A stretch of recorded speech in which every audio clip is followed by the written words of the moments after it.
Hi friends, बाबूस किचेने सबाइके welcome करे आज आमी बानिয়েছি मटर पनीर। অনেকে অনেকভাবে মটর পনির বানিয়ে থাকেন। আমি বাড়িতে খুব সহজভাবে যেভাবে বানিয়ে থাকি ঠিক সেভাবেই আমি আপনাদের কাছে পরিবেশন করেছি। আর এই রেসিপি যদি ভালো লেগে থাকে লাইক কমেন্ট শেয়ার ও সাবস্ক্রাইব করার জন্য অনুরোধ রইল। পাশে থাকা বেল আইকন প্রেস করে অনুরোধ রইল আমার প্রতিদিনের ভিডিওর আপডেট পাওয়ার জন্য। তো চলুন দেখা যাক রেসিপিটি।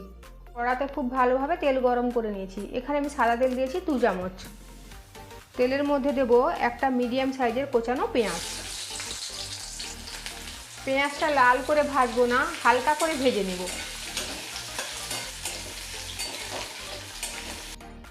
পেঁয়াজ হালকা লাল করে ভেজে নিয়েছি। দেব 1 চামচ রসুন বাটা, হাফ চামচ আদা বাটা। আদা রসুন পেঁয়াজের সাথে কিছুক্ষণ নেড়ে নেব।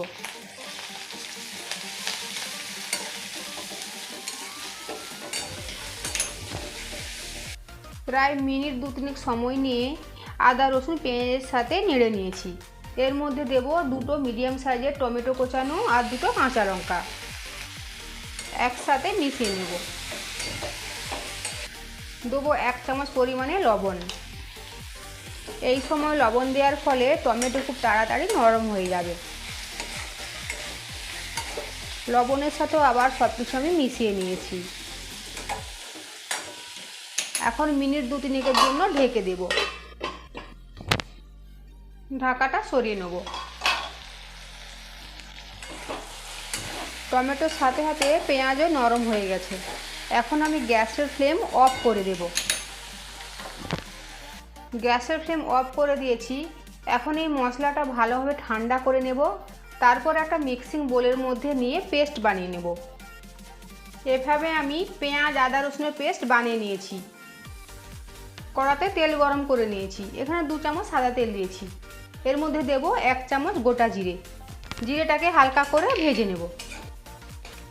জিরে ভেজে নিয়েছি। এর মধ্যে দেব 1 চামচ লঙ্কার গুঁড়ো। এই সময় লঙ্কার গুঁড়ো দিলে কালারটা খুব সুন্দর আসে।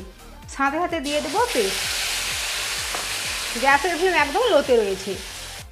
সব কিছু নেড়ে আমি মিশিয়ে নেব। দেখুন খুব সুন্দর কালার এসেছে লঙ্কা গুঁড়োটা ওই সময় দেওয়ার জন্য। সব কিছু মিশিয়ে নিয়েছি। এর মধ্যে দেব হাফ চামচ পরিমাণে হলুদের গুঁড়ো, দেবো 1.5 চামচ ধনে গুঁড়ো। সব কিছুকে মিশিয়ে নেব। সব কিছু মিশিয়ে নিয়েছি। এখন 2 মিনিটের জন্য ঢেকে দেব। এর ফলে টমেটো খুব ভালো কষানো হয়ে যাবে, সাথে সাথে কাঁচা গন্ধ চলে যাবে আর মশলা থেকে সুন্দর কালার বেরিয়ে আসবে। 2 মিনিট হয়ে গিয়েছে, তা সুন্দর কালারও এসেছে। এখন আমি গ্যাসের ফ্লেম হাই রেখে 4 থেকে 5 মিনিটের জন্য এটা কষিয়ে নেব আর সমানে নেড়ে যাব, নইলে তলায় বসে যাবে। হাই ফ্লেমে কষিয়ে নিলে এর থেকে সুন্দর কালার বেরিয়ে আসবে, সাথে সাথে তেলটা অনেকখানি রিলিজ করবে। মশলা আমার কষানো হয়ে গিয়েছে। দেখুন মশলার কালারটাও চেঞ্জ হয়ে গিয়েছে। প্রথমে যে ইয়েলো কালার ছিল সেটা এখন রেড কালার হয়ে গিয়েছে আর সাথে সাথে তেলও ছাড়তে শুরু করেছে। এখন দেব এর মধ্যে মটর, কাঁচা মটরশুঁটি মশলার সাথে মিশিয়ে নেব। দেবো পনির, কিউব পিসেস করে কেটে রাখা পনির। এখানে 200 গ্রাম পনির নিয়েছি। পনির আর কড়াইশুঁটি ভালোভাবে সব কিছু মিশিয়ে নেব। মটর আর পনির মিশিয়ে নিয়েছি। এখন দেবো এতে 1 বাটি জল। এটা আমি গরম জল দিচ্ছি।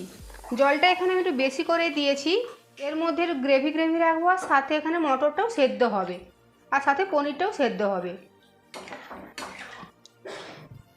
লবণ কম আছে তাই দেবো হাফ চামচ মতো লবণ। গ্যাসের ফ্লেম হাই রেখে 5 মিনিটের জন্য আমি ঢেকে দেব। 5 মিনিট হয়ে গিয়েছে। মাঝে আমি একবার ঢাকা খুলে নেড়ে দিয়েছিলাম। দেখুন হাই ফ্লেমে রান্না করার ফলে এর কালারটাও সুন্দর এসেছে, সাথে সাথে অনেকখানি তেলও রিলিজ করেছে। মটর সেদ্ধ হতে বাকি আছে, তাই গ্যাসের ফ্লেম লোতে রেখে আমি আরও 2 মিনিটের জন্য ঢেকে দেব। 2 মিনিট হয়ে গিয়েছে। ঢাকাটা আমি সরিয়ে নেব। মটর এখানে খুব সুন্দর সেদ্ধ হয়ে গিয়েছে, সাথে সাথে গ্রেভির কনসিস্টেন্সি একদম ঠিকঠাক হয়েছে। এর মধ্যে আমি দেবো 1 চামচ গরম মশলা, দেবো ধনে পাতা কুচি। সব কিছুকে মিশিয়ে নেব। গ্যাসের ফ্লেম অফ করে দেবো। তৈরি হয়ে গেল আমার মটর পনির।